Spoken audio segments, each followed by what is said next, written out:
Salam sejahtera untuk kita semua.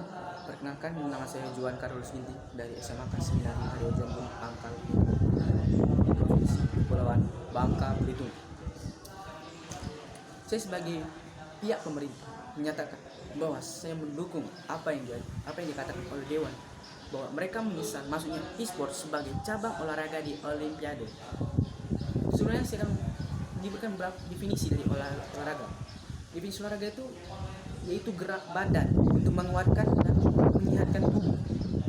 Selanjutnya ialah aktivitas yang melibatkan fisik dan keterampilan dari individu atau tim, dan juga sebagai sarana untuk hiburan.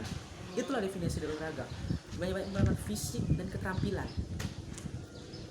Selanjutnya mengenai tentang e-sport sendiri. E-sport sendiri itu seperti kita tahu kepanjangannya adalah electronic sport, olahraga yang menggunakan elektronik, menggunakan teknologi. Jadi dari definisi saja saya sudah merasa menyesalkan kenapa harus e-sport itu masuk ke cabang olahraga di Olimpiade. Jadi saya akan menyampaikan beberapa dampak negatif dari e-sport sendiri. Menurut data yang saya dapat dari Jalan Tikus, dampak negatif yang pertama yang bisa saya dapatkan ialah kesehatan yang menurun. Seorang atlet e-sport atau gamers sendiri itu memiliki kesehatan yang bisa dibilang rendah. Kenapa? Salah satunya kita bisa lihat dari mata ya. Seorang atlet e-sport atau gamers itu lebih banyak melihat layar.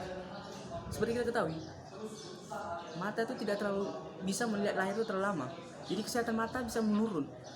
Jika Anda perhatikan, rata-rata bahwa seorang gamers atau atlet e-sport itu pasti lebih banyak menggunakan kacamata dan minusnya pasti tinggi. Kalau dia minusnya gara-gara rajin membaca itu tidak apa-apa. Ini bermain games e-sport. Selanjutnya, penyakit yang disebabkan oleh e-sport sendiri yaitu diabetes dan serangan jantung.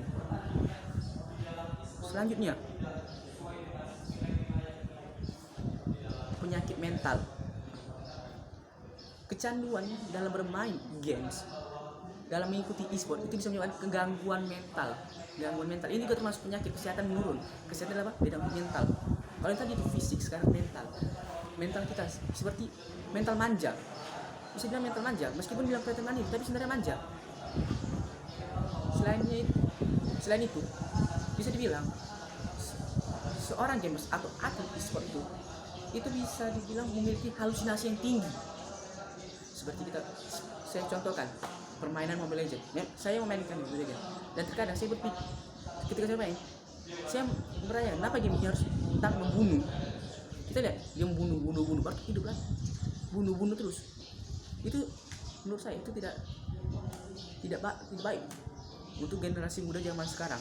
Meskipun mereka bisa menggunakan akal pikiran mereka, tapi menurut saya itu bisa menyebabkan halusinasi yang tinggi, dan selanjutnya bisa kepikiran di bawah alam sadar mereka sendiri. Terkadang alam sadar itu tidak bekerja tanpa kesadaran kita, namanya alam bawah sadar. Kita tidak sadar dalam melakukannya. Jadi bisa saja kita melakukan tindakan pembunuhan itu secara tanpa sadar gara-gara e-sport atau games. Saya akan menyampaikan beberapa kasus yang saya dapat dari sumber Kincir. Yang pertama, kasus Joshua Kido Priyatama dari Indonesia yang harus dibawa ke rumah sakit gara-gara terkena tifus. Mungkin kita bisa mengatakan bahwa e-sport dengan tifus ini nggak ada nyambung. Ada nyambungnya, itu di gaya hidup.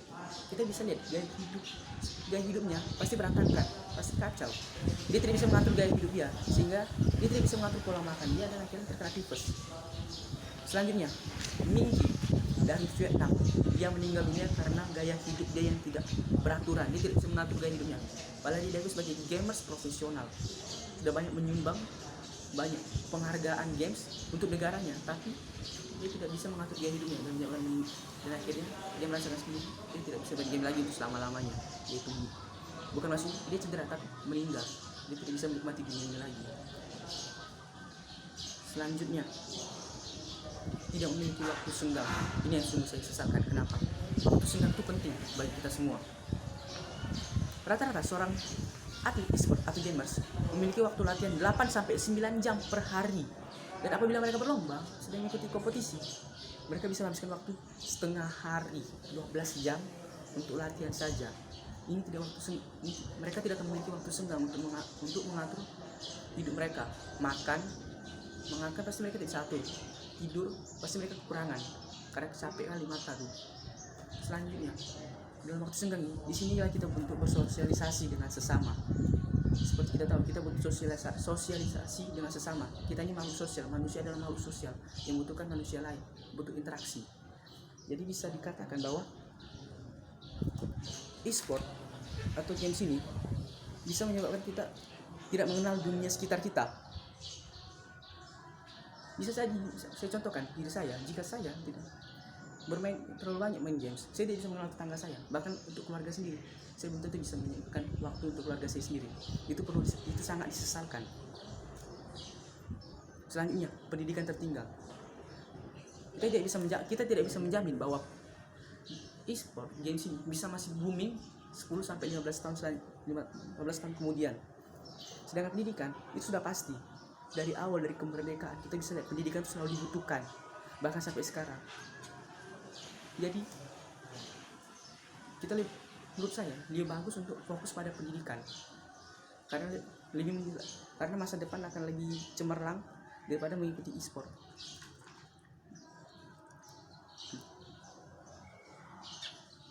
Jadi yang saya simpulkan adalah bahwa memang semua itu memiliki dampak positif dan negatif.